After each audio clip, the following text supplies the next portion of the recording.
You're listening to Searching for More, a podcast of the Diocese of Arlington.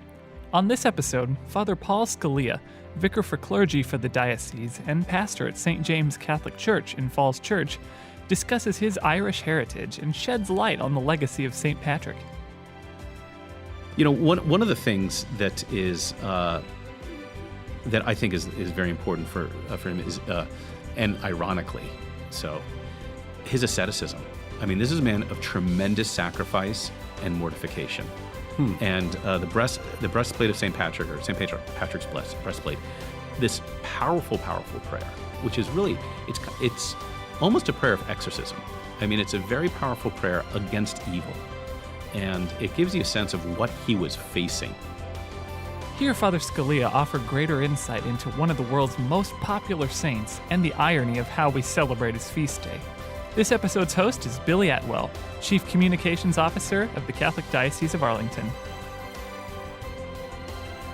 Father Scalia, thank you for joining me on the podcast. Great to be with you. Thanks. So I'm surprised for a St. Patrick's episode I'm talking to a Scalia, but explain that. Explain your family's background there. Well, I am half McCarthy. Okay. So the Scalia name is better known because of my father's status, but my mother is Maureen McCarthy, and from outside Boston, and instilled in us a pride and appreciation for our Irish heritage. That's very good. How did that bear itself out in your younger years? Well, you know, is mainly, on and around St. Patrick's Day. The wearing of the green, we had to wear green, and the corned beef and cabbage, of course. But then just appreciation for, Mom is Irish, and she brings a certain Irish sentiment and I think strength to the family, and that we all benefited from. Yeah, my family's Scotch-Irish, so we have that background as well. Yeah. So when we went to Ireland a number of years ago, we got to go to some of the towns where we know that Atwells once were. But Atwell's actually a derivative of a name to make it sound more English, so that when we got here to America, we could get jobs. So that's how it started. Because we were Ryans for a long time, and then they modified another name. And that's interesting because one of the things I remember my mom mentioning was, I think even when she was a little girl, seeing signs that said, "Help wanted, Irish need not apply." Yeah, and so the Irish weren't always as sort of welcomed and celebrated as they are today. There was a fair bit of antagonism against them when they arrived. And their fighting spirit goes way beyond Irish need not apply. That was like the lighter of the discrimination against the Irish over the centuries. Right. They were probably thrilled to only be discriminated that way. right. The step up. Yeah. So, but once a year, we celebrate St. Patrick's Day. The green clothes came out, like you said, and the shamrocks are around. It's just kind of a cultural event as much as it is, or probably more so than a religious one, sadly. But why do you think that is? How does it caught on so much here in America? Well, first of all, by mid-March, you kind of need an excuse to, and sometimes I wonder if it's just because it's typically in the middle of Lent, and people kind of like a break from it. It has become more sort of cultural than religious, and and on St. Patrick's Day, everybody's Irish, which who struck me as kind of a curious line. Yeah. But when I went to college, so I went to college up in New England, and most of the kids there were Irish Catholic. Right. And it was this, it was a huge event, St. Patrick's Day. But I remember my freshman year, there was a classmate girl from Ireland, and she was completely scandalized by all of the partying that went on. Oh. Because she explained to us that no, in Ireland, this is actually a holy day of obligation, and it's a sacred day. It's not, but I think it has a lot to do with, when a people are removed from their homeland, they emphasize things to keep them rooted. And I think that's I think every immigrant group does that, in order to keep that identity, which is important. Yeah. You celebrate and perhaps emphasize even more certain celebrations, and of course, ours being a secular society, I think St. Patrick's Day is too good a feast to to pass up for the secular society. They kind of take it with them. Yeah, my dad even plays the bagpipes, which ironically they're Scottish pipes, but they're like a symbol of Ireland, right? And to a lot of people. So St. Patrick's Day has always stood out to me. But we've lost a lot of the contributions that St. Patrick has made in the celebrations. So kind of starting from the beginning, in a sense, what were his younger years like? Well, and see, this is one of the things about the feast is that it becomes just an excuse to party for a lot of people. Right. And now there's nothing wrong with having a good time, but this is an instance in which the reality is better than what the secular holiday has become. Right, 100%. And the reality is it's very powerful. So St. Patrick, ironically, was not born in Ireland, right, but was born in northern England, and was brought to Ireland first of all when he was kidnapped as a teenager and spent 6-7 years in Ireland in slavery in effect, shepherding sheep. And in those long hours with the sheep out in the fields, he learned how to pray.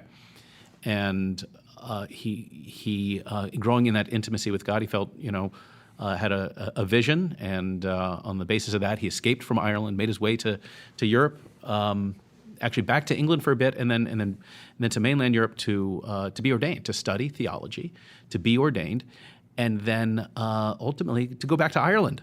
Which is extraordinary, and I think that's one of the most important things to learn from him is that he went back to evangelize the very people who enslaved him.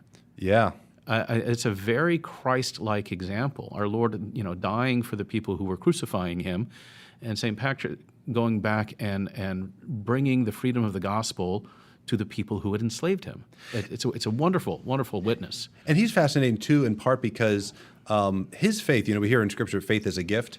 For him, it was really a gift because he didn't seem to be raised in a real religious household. Even though his dad was a deacon, right? He wasn't raised particularly, well formed necessarily in the faith. It did seem like it was in the drudgery of those years, sheep fields, that he, as a slave, that it somehow was gifted to him. Yeah, and that's, I think, one of the ways in which he's an extraordinary saint is that he kind of like Saint Paul and like Saul of Tarsus, God kind of plucks him out. Out of the normal course of things. Mm-hmm. And St. Patrick, removed from what perhaps could have given him a good formation in the faith and plopped down somewhere where God kind of works on him directly. Yeah. So he escapes. Was it a vision of a boat, and then he went to the port and got on a boat or something? The port and kind of forces his way onto the boat and everything. Yeah. And then he was enslaved, I think, once more after that before he was able to actually get home to his family. Yeah. What happened after the enslavement and he gets home? What was life like? He gets home, and then but then after that, he, as I said, he leaves again to go to mainland Europe and studies theology. Okay. Where did he do that? In France. Okay. And then was recommended to the Pope to go to Ireland as a missionary. Yeah. And that's it's kind of interesting. He is a Roman Catholic saint in the sense that it was Rome that sent him to Ireland. Mm. And what's interesting is there was a guy who had been sent to Ireland before him to evangelize Ireland. And Ireland was a very, very difficult place to evangelize because it was so steeped in the paganism of that time and with the Druids sort of ruling over everything. Yeah, it's so contrary to the image we have of Ireland today. Where it's just our understanding is the Catholic Church has always been there. Well, that wasn't Patrick's experience when he got there. It was pagan. It was, I think we can be blunt and say it was demonic. Yeah, and so the first guy gave up. Basically, he just couldn't handle it. Yeah, and it was factioned Ireland too, so it was not like it wasn't. If you could just get in with the royalty and then you can kind of have this trickle down evangelization. There was all these sects and factions all over the place. Yeah, and he spends the rest of his life just going from place to place evangelizing. And now this is all 5th century, right? Just to give people historical context. So right. Some of the history is a little rough because it's very rough. We're leaning on sometimes his writings, which are fragmented.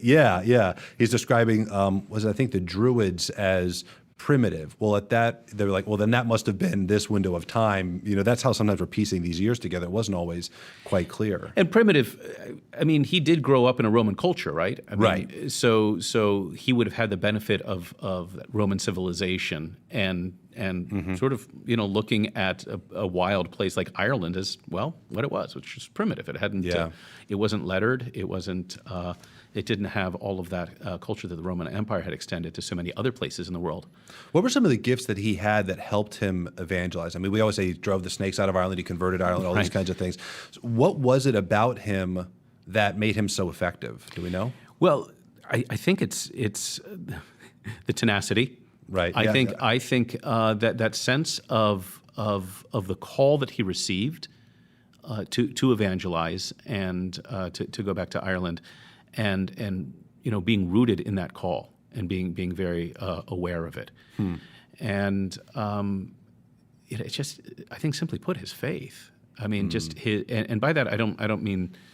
But by that I mean he really trusted, he really believed that things like the invocation of the Trinity had an effect, that the sacraments had an effect, that there was power in the proclamation of the gospel. And because the Druids were kind of a frightening bunch, right? And they kind of kept the Irish in a certain slavery of fear. And Patrick arrives and he has this faith in the grace of the gospel to uproot these things and to root the gospel in that land. He had a simplicity to his faith also. If you read some of his writings, some of them can kind of ramble almost, but he had a simplicity. He was not your Thomas Aquinas of Ireland or anything. Like there was something about him, and that's maybe why he connected so well too, is that he wasn't shooting way over their heads. He could kind of connect and maybe even use some of their own imagery. This is a great example of God's providence. He was with them for years. I mean, as a slave, but he was with them for years. So he knew the land, he knew the people, and so when he goes back there as a missionary, he knows how to speak to them. Speaking as a priest, that's a very important lesson, that it's not enough to know the gospel or to know theology. You also have to know, okay, how can I connect it to this particular people? And that seems to be something that St. Patrick knew how to do. Yeah. And perhaps it came from his years being with them. Yeah. I mean, just what a wonderful paradox that his slavery was preparing him to set them free. Yeah, that is such a great line. So what are some of the milestones? So he's sent by the Holy Father to Ireland as a missionary, following up someone who just couldn't pull it off. It was just, just tearing his hair out over it. So what were some of the milestones in the progress he made? From that point, I think it gets a little murky, the history. And so I don't know that we can set like clear milestones like that. But I mean, from that point on, he's going through Ireland. And he's simply evangelizing and trying to bring each different group and sect and clan into the fold. It's always rumored that he used the clover, right, the 3-leaf clover to share the Trinity. Is there any truth to that? I hope not, because it's a terrible image of the Trinity. But it's I mean, it's a 3-in-1 doesn't quite come through with right. that. Well, it's a very simplistic thing, and it works until you have to actually really explain the Trinity. Yeah. One of the things that is that I think is very important for him is and ironically so his asceticism. I mean, this is a man of tremendous sacrifice and mortification. And the breastplate of St. Patrick, or St. Patrick's breastplate, this powerful prayer, which is really, it's almost a prayer of exorcism. I mean, it's a very powerful prayer against evil. And it gives you a sense of what he was facing. Like when he prays, when he invokes all of God's power against the black laws of heathenism, against the false laws of heresy, against the deceits of idolatry, against the spells of women and smiths and druids. And I mean, you get a sense of what he was facing in that culture. And then, of course, his asceticism, his mortification is pretty extreme. Yeah. And his, St. Patrick's Island, which is this tiny little island lake in Ireland where people still today go, and it's a place of of fasting and of mortification. I mean, it's pretty intense. And then Croagh Patrick, the mountain to climb, which again is a pretty intense mortification. And again, I think that's another aspect of his faith, that he believed that by these mortifications, by these sacrifices, he can sort of call down grace. He can obtain grace for these people that he's trying to evangelize. Now, was he single-handed in this effort, or did the Holy Father send others to help him? There's a troop that, a group of people who arrive with him. Okay. But he's clearly... Did that grow over time, either internally or people sent from outside? Yeah, I don't know who sent from outside, but I think clearly it increases, over the years. Yeah. Over the years. What was his relationship like with the Holy Father? Because I hear it was a little tense at times. Well, I think... I think St. Patrick could probably be a pretty severe guy. I mean, there's all indication that he's a pretty severe man. Yeah. And I think any man of that caliber, I think, is going to probably disagree with other people, at some point. That, by the way, that should be like a great podcast, like the arguments of the saints. Like, just go through all of the different saints that had falling out. Here's what we wouldn't have liked so much about them. Saints who didn't get along. That's a great title. It's consoling for all of us, right? Yeah, right. But it's also one of these things that's difficult to decipher in history, because how much did he and the Pope actually communicate? Yeah. How much did they actually? In that time period, it'd be very hard to. Yeah. Just the practical nature of getting a letter back and forth Yeah. from Rome to the Isle is near Right, impossible. exactly. Even if you get to the Isle, I mean, who's going to be there to take it to him? Yeah. When he's still somewhat of a Right. somewhat of an outsider there. There's been a bit of it's probably small, but a Protestant appreciation for what they call Celtic Christianity. And it's typically surrounded around St. Patrick, but they almost treat it sometimes as though he wasn't actually Catholic. And I don't know why that is, but have you ever read anything about that? Yeah, I've seen What's that. the basis for it, do you think? Because it's not sacramental, obviously, the way we would see it. No, but I think it's an appreciation. I mean, St. Patrick is like St. Francis of Assisi. He's appealing to everybody. Yeah. People are just drawn to him for some reason. He's a powerful character. And so I think people kind of want to, in a sense, make him their own. Yeah. But yeah, I've seen that, and like a Celtic orthodoxy as well. I've seen that, which is, okay, well, he wasn't actually, a member of the Orthodox Church. Right, right. And really, there is no Christianity in Ireland before a missionary comes from Rome. And so, what's established there is not it's not an Orthodox Christianity or Protestant Christianity, but it's Roman. Yeah, It's sent from Rome to establish the gospel there. Is there anything in his biography or life that, or spirituality, that's not known that you always feel like, boy, I wish more people knew that? Well, I think I've touched on it. It's that spirit of mortification and asceticism.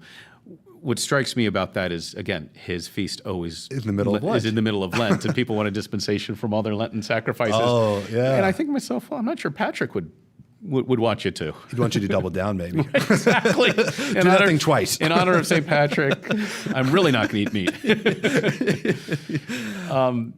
Yeah, to my mind, that's something that we miss, is that we skip straight to the celebration of what he accomplished. And kind of the indulgence of celebration of St. Patrick, whereas the opposite was more his style. Right. We skip to the celebration without appreciating the means by which he was triumphant. Yeah. At St. Patrick's Parish in our diocese down in Fredericksburg, the windows they give the life of St. Patrick, and the last window is St. Patrick coming in judgment, and it's based, from what I understand, on a legend that the judgment of the Irish is being left to St. Patrick. Which I'd prefer Christ.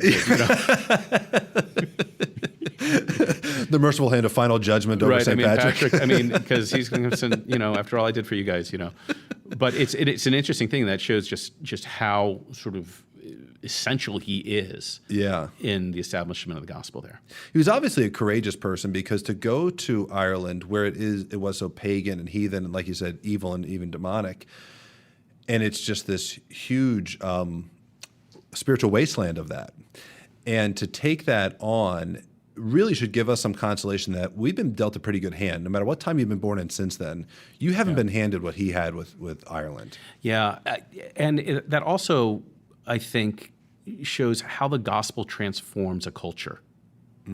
And so his setting down the roots of the gospel in Ireland transform Ireland, such that Ireland becomes, one of the preeminent Catholic nations in the world, and supplying missionaries to so many places, North and South America, Africa. I mean, the Irish went all over the place as missionaries, and has everything to do with the fact that St. Patrick was willing to forgive those who enslaved him, and to go and seek their highest good, which is to know Christ, and to plant the gospel in their land, and it transforms a culture.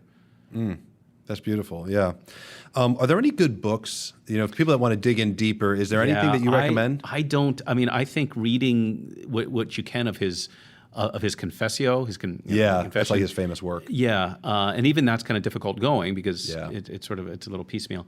But other than that, I don't really know what to recommend. It's difficult. You can look up different articles there. The Catholic Encyclopedia is great. Yeah. But even that is sort of it's a time period that we're not. It's not entirely clear to us. Yeah, no, 100%. And I think his writings were kind of a rough Latin, so translating out of a rough Latin to the many other languages before it made it to English was probably pretty challenging. Right. And the story of his name, that Patrick was given to him. The story is that the Pope who sent him gave him the name Patrick, and it's a sort of an elision of Pater Civium, which means father of the people or of the peoples. And so that he was really sending him to be the spiritual father of the Irish. Oh, that's wonderful. Yeah, because I knew it was not his original name. I can't even pronounce the actual name. No. But No, I wouldn't even try. But, well, I'm grateful that you'd come and share some of this. This is a great, especially for St. Patrick's Day. I appreciate you taking the time for this. It's fun to do because, and I think I owe it to my Irish side to do so. Yeah. Everyone knows the other now. They know the Irish. And if you're listening, St. Patrick's Parish in Fredericksburg, if you're near there, swing by, say a prayer. Ask for St. Patrick to pray over you, and maybe even consider a fast that day in honor of him and all that he did to evangelize that great culture. So again, Father, thank you so much. Good to be with you. Thank you. You're listening to Searching for More. If you enjoyed this podcast, please write a review on iTunes, Google Play, Stitcher, Spotify, or wherever you listen. Also, make sure you follow the Diocese and the Arlington Catholic Herald on Facebook, Twitter, and Instagram. And subscribe to our YouTube channels for regular videos that inspire, educate, and inform about the Catholic faith in our diocesan community.